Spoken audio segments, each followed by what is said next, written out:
India-Pakistan NSA level talks. The Foreign Office in Islamabad has now issued a statement expressing disappointment over India's stand. The statement says that Pakistan's High Commissioner's invitation to Hurriyat leadership was in keeping with the practice and tradition of the past many years. Even as it appears that the prospects of talks have dimmed, Pakistan High Commission yet again dialed Saeed Ali Shah Gilani, inviting him to meet Sartaj Aziz at 9:30 a.m. Monday. The Pakistani NSA likely to address media today in the afternoon on the talks between the two countries. Yesterday, sending out a strong message to Pakistan, India advised Islamabad not to go ahead with its planned meeting with separatists.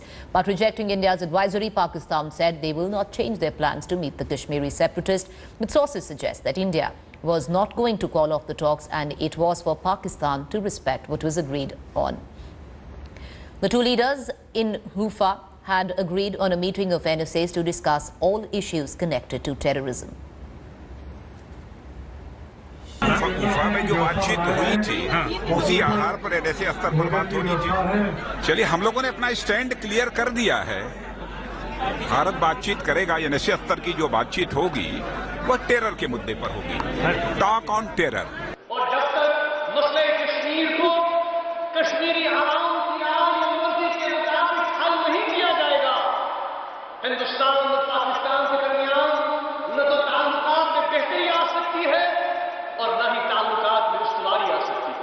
कि हिंदुस्तान का ये कहना कि इस बातचीत में Hurriyat conference का कोई रोल नहीं है, थर्ड पार्टी का कोई रोल नहीं है, कश्मीर और कश्मीरी लोग थर्ड पार्टी नहीं है, हम तीसरे फरीक नहीं है, हम प्राइमरी पार्टी है, हम अव्वलीन पार्टी है और हिंदुस्तान पाकिस्तान उसके बाद।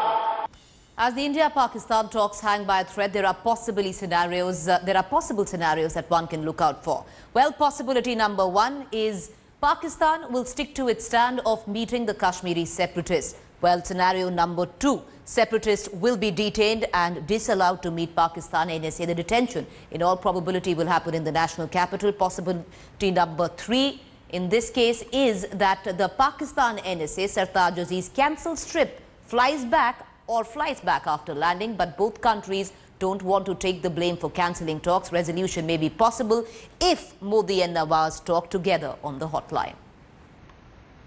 So what we've done is we've laid out the possible scenarios which could play out. However, it's clearly come down to the wire. We are less than 40 hours, way less than 40 hours before the NSA level talks are scheduled to begin in the national capital 10 a.m. Monday morning, and we still don't know whether the talks are going to happen or not, considering India has made its stand very clear that it's very keen to hold talks. I want to cut across to Maha Siddiqui, my colleague who's been tracking the latest details coming in from the Ministry of External Affairs. Maha, India clearly had laid down its stand. They want the talks to happen. They want to talk terror. But having said that, all eyes would be on that press conference which Sartaj Aziz will host today at about 1 p.m. because then we practically know what Pakistan's official stand is, whether or not the NSA of Pakistan will come to India. Well, you're absolutely right, and in fact all eyes are on that press conference, but we also do know, and the statement that was issued by Pakistan late in the night at around 10 o'clock, which clearly said in their statement that this is an established practice that dignitaries from Pakistan meet the Hurriyat separatist leaders and that they see no cause or reason to call that off. So clearly Pakistan is hardening its stand, which has led to the belief that Pakistan is actually looking for a way out. Now, why this belief has been strengthened over a period of time, Preeti, is because of certain reasons, and I'll take you back to the time when the UFA talks happened between Nawaz Sharif and Prime Minister Narendra Modi. Right after that, and I spoke to my sources right after that, they were extremely keen that the NSA talks happen within a month's time. And I spoke to my sources around the 15th of July, which meant that they wanted the talks to happen before the 15th of August. But we saw a little bit of delay there, and India then proposed dates of 23rd and 24th August. But Pakistan kept sitting for a very long time on the dates. They did not respond to the dates.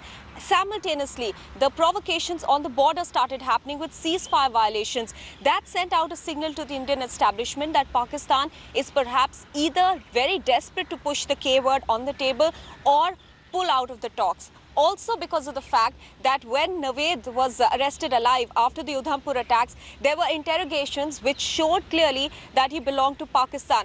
Another signal at that time coming in that Pakistan wanted to pull out of the talks, because on the 14th of August, on Pakistan's Independence Day, we saw the High Commissioner Abdul Basit making a clear reference to Kashmir. And after that, another few days later, we saw an invitation being sent out to the Hurriyat leaders that Sartaj Aziz, their NSA, would like to meet them.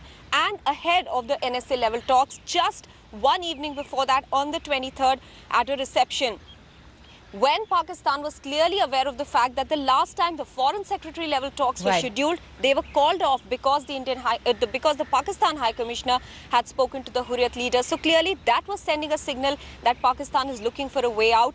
India is still trying to hold on, not wanting to call off the talks clearly, but now obviously all eyes on the Pakistani end to see whether they want to go ahead with it or not. We get a bigger picture at about 1 p.m. India Standard Time. We're going to try and get the very latest before that as well. But Maha, thank you there for joining us. What we're going to do is keep coming back to you for the latest updates.